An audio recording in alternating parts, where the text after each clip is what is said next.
आप देख रहे हैं according to writers of modern grammar. हमारी मॉडर्न ग्रामर की कुछ राइटर्स आए, उन्होंने बोला कि नाउन जो है वो 3 प्रकार के होना चाहिए। 3 प्रकार के उन्होंने कौन कौन से बोले?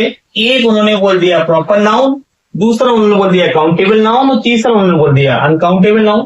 थोड़ा ध्यान दीजिए, तो उन्हें 3 प्रकार के नाउन बता दिए कि प्रॉपर हो गया, काउंटेबल हो गया, अनकाउंटेबल हो गया। तो देखो बात वही है, जब भी हमारे नए नाउन आएंगे तो कहीं ना कहीं पुराने को ध्यान में रखते हुए, क्योंकि जब तक पुराना हमारा बेस नहीं है तब तक कुछ नया वर्तमान में हम नहीं कर सकते, और जब वर्तमान में नया करेंगे तो बेस तो हमारा पुराना होना चाहिए। तो वही पुरानी चीजें जो आपने पढ़ी हुई हैं अब और सिंपल हो जाएगा। काउंटेबल नाउन का मतलब जिन चीजों को हम काउंट कर सकते हैं वो सब हमारे कौन से नाउन हो गए? काउंटेबल नाउन हो गए। अब काउंटेबल नाउन में यदि हम देखे जाए तो हम पीछे से भी देखा जाए तो आगे चल के और भी बता सकते हैं कि नाउन 2 ही प्रकार के मान के चलो, क्योंकि आपको 3 की भी आवश्यकता नहीं है। बस एक वर्ड ध्यान रखना है कि जिस नाउन को हम काउंट कर सकते हैं वो हमारा काउंटेबल नाउन कहलाता है। अब जैसे तो उदाहरण के रूप में आप समझना चाहें तो हमने पीछे एक तो कॉमन नाउन पढ़ा था, और जो कॉमन नाउन पढ़ा था तो अपन देख रहे थे जैसे बुक था, सिटी था, रिवर था, इसको हम गिन सकते हैं। तो इसका मतलब हमारा कॉमन नाउन भी किसमें शामिल कर दिया गया? काउंटेबल नाउन शामिल कर दिया। इसी प्रकार से हमने पीछे कलेक्टिव नाउन को पढ़ा, तो जो कलेक्टिव नाउन को पढ़ा तो अपन देखते हैं इसको भी अपन गिन सकते हैं, क्योंकि अपन ने देखा जैसे पुलिस है तो अपन को पता रहता है कितने लोग हैं। अपन देख रहे हैं क्लास है तो क्लास में देख रहे हैं कितने बच्चे हैं। अपन देखा टीम है तो अपन ने पता पड़ेगा कि टीम में कितने लोग हैं, इसको भी काउंट कर पा रहे हैं। इसलिए का मतलब क्या हुआ, कलेक्टिव नाउन को भी दूसरे रूप में क्या बोल दिया जाएगा?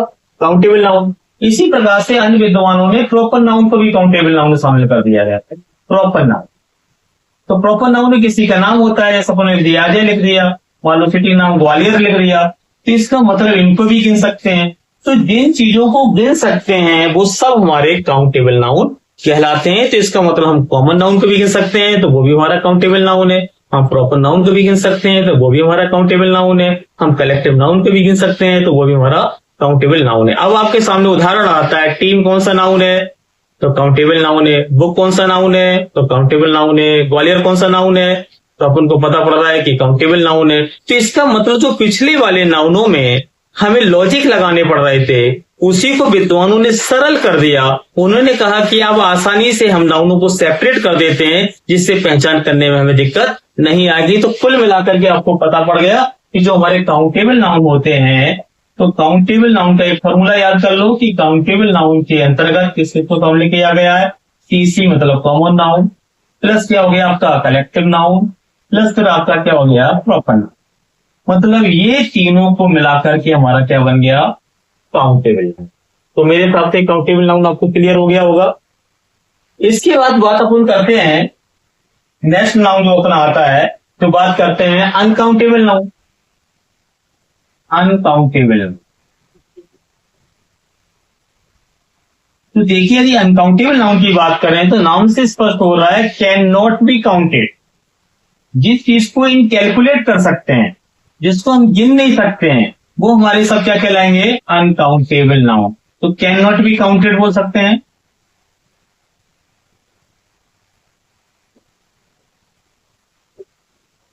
इसी नाम से स्पष्ट हो गया कि जिसको हम गिन ना पाए वो सब के सब हमारे क्या कहलाते हैं? अनकाउंटेबल नाउन कहलाते हैं। अब अपन किसको नहीं गिन पा रहे थे? जैसे हम देख रहे थे कि हमने आपके सामने लिखा था material noun,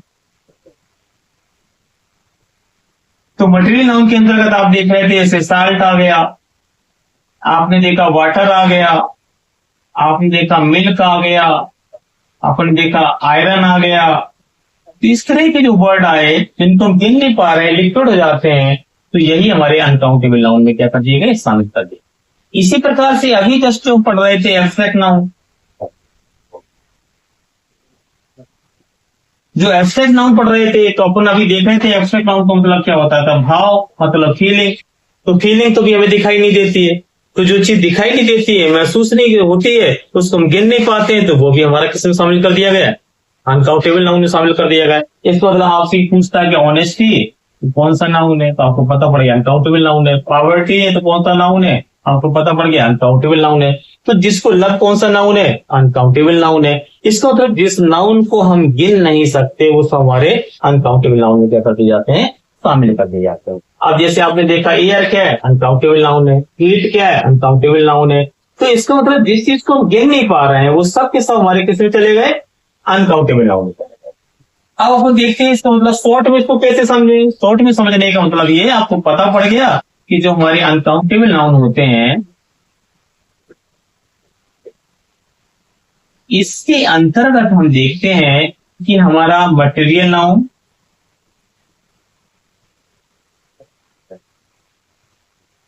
plus abstract noun,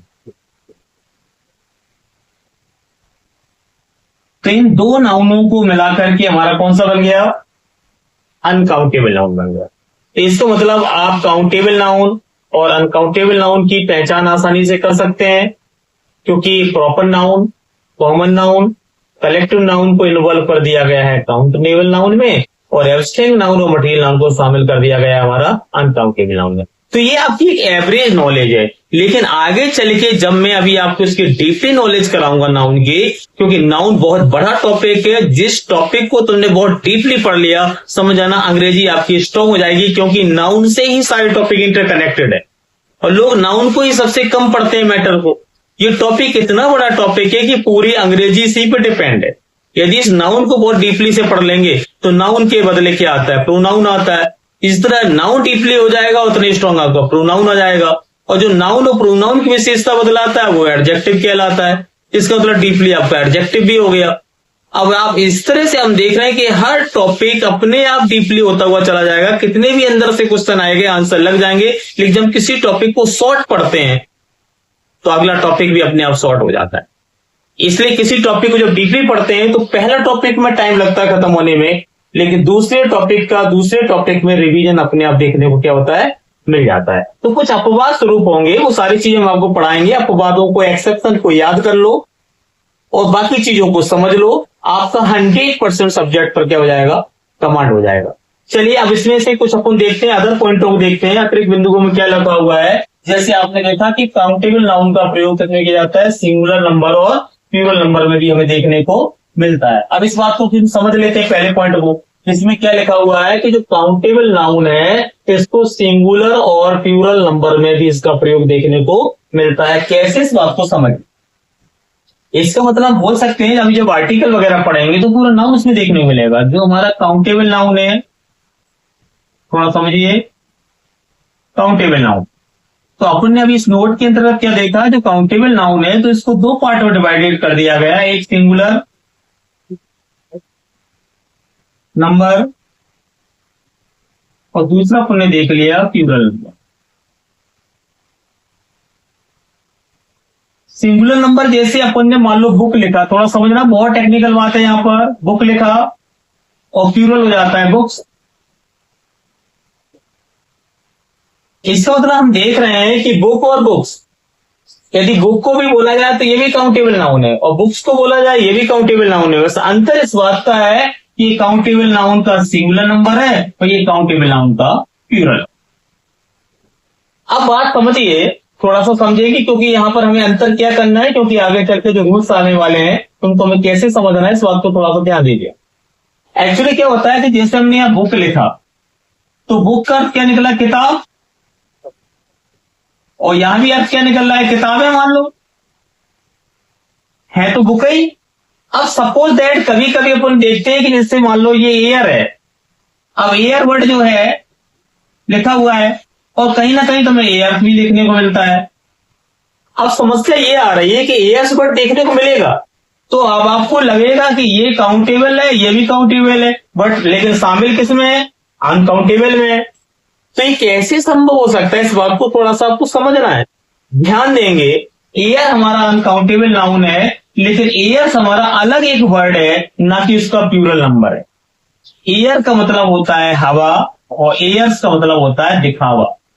तो जहां सेम अर्थ होते हैं वो काउंटेबल नाउन, जहां अर्थ बदल गए हैं तो कहां बचा वो सिंगुलर और प्लूरल नंबर। तो ऐसे वर्ड बहुत से हैं जिसमें आपको ऐसे लगे हुए मिलेंगे, लेकिन आप ये भूल जाना कि वो हमारे काउंटेबल नाउन के पार्ट नहीं है। जैसे वाटर है तो कहीं वाटर से लिखा हुआ मिलता है, अब वाटर्स का मतलब समुद्र हो जाता है, वाटर का मतलब पानी होता है। तो इस तरह के जो वर्ड्स आएंगे तो उनको देख करके आपको ये कंफ्यूज नहीं होना है कि कौन सा हमारा काउंटेबल है, कौन सा हमारा अनकाउंटेबल है। तो नोट नंबर फर्स्ट आपको समझ में आ गया। नोट नंबर सेकंड में क्या लिखा हुआ है कि अनकाउंटेबल नाउन का प्रयोग सिंगुलर और प्लूरल नंबर में नहीं किया जाता है।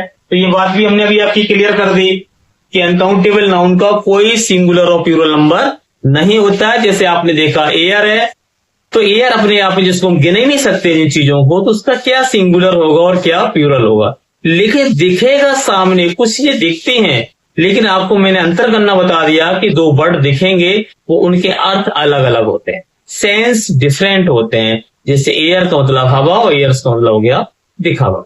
तो इस तरह के वर्ड्स मिलेंगे जो आपको बताएंगे, तो आगे चल के इनको भी हम आपको एक्सप्लेन करेंगे। तो नोट नंबर 2 भी आपका क्या हो गया, क्लियर हो गया। हाँ, अब ये आपकी अपवाद लिखे हुए। अपवाद में क्या लिखा हुआ कि जैसे जॉइस है, सोरोज है, मिसरीज है, तो कुछ एब्स्ट्रैक्ट नाउन ऐसे हैं जिनको काउंटेबल नाउन में शामिल किया गया है। तो इस पे कोई लॉजिक नहीं चलेगा आपका, क्योंकि ये एक्सेप्शन है, अपवाद है। तो इनको याद कर लो कि सोरोज को, मिसरीज को और जॉइस को किसमें शामिल किया गया, काउंटेबल नाउन शामिल किया गया। अब तुम लॉजिक लगाओगे तो फिर आपको अनकाउंटेबल दिखेंगे, जबकि इनको माना किसमें गया, काउंटेबल में। तो कुछ को याद कर लो, कुछ को समझ लो, ऑटोमेटिक आपके आंसर क्या हो जाएंगे, राइट हो जाएंगे। क्लियर हो गया ना। तो नोट नंबर आपको ये भी समझ में आ गया। अब आगे चल के जो अपन पढ़ेंगे तो थोड़ा सा देखेंगे कि और इसमें क्या देखने को मिलता है। नेक्स्ट कंडीशन अपन देखते हैं। देखिए अगली कंडीशन में अपन जब आते हैं तो यहां पर अपन देखते हैं कि हमें अगली कंडीशन क्या बता रही है।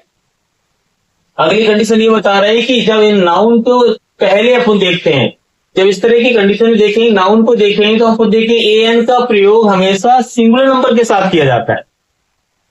जो एएन है तो आपको पहले से पता पड़ रहा है ना कि जब हम आर्टिकल पढ़ने जाएंगे, और जब आर्टिकलों को पढ़ने जाएंगे तो हमें ऑलरेडी से पता है कि आर्टिकल के अंतर्गत जो हमारा इंडेफिनिट आर्टिकल होता है, इंडेफिनिट आर्टिकल के दो पार्ट होते हैं, ए और एन। तो हम देखते हैं कि ए का यूज कॉन्सोनेंट जहां साउंड निकलेगा लगाएंगे, जहां वोवेल का साउंड निकलेगा वहां एन लगाएंगे। लेकिन नाउन कौन सा होना चाहिए, काउंटेबल नाउन होना चाहिए। और काउंटेबल नाउन में भी नंबर कौन सा होना चाहिए, सिंगुलर नंबर आना चाहिए। तो इसका मतलब बेसिक जानकारी जब यहाँ पढ़ चुकी है तो आगे चल के जब टॉपिक को पढ़ेंगे तो आसानी से समझ में आएगा। वही बात यहाँ पर लिखी है कि एन का क्या होता है, यहाँ पर पता अपन को लग जाता है। तो ये आपके कुछ एग्जाम्पल्स हैं। अब ये आपकी जो नोट्स दिए हुए हैं इनको थोड़ा सा आप ध्यान देते हुए चलेंगे। अब अपन देख रहे हैं कि प्लूरल नंबर हमारा क्या होता है। प्लूरल नंबर में हमें दो चीजें पता चल रही हैं। अगर हमारा एससीएन है तो उसके साथ में हमेशा ए और एन आएगा, और यदि हमारा पीसीएन है तो ए और एन का यूज नहीं किया जाता है। जैसे हमने देखा ए बुक लिखते हैं लेकिन ए बुक्स नहीं लिख सकते।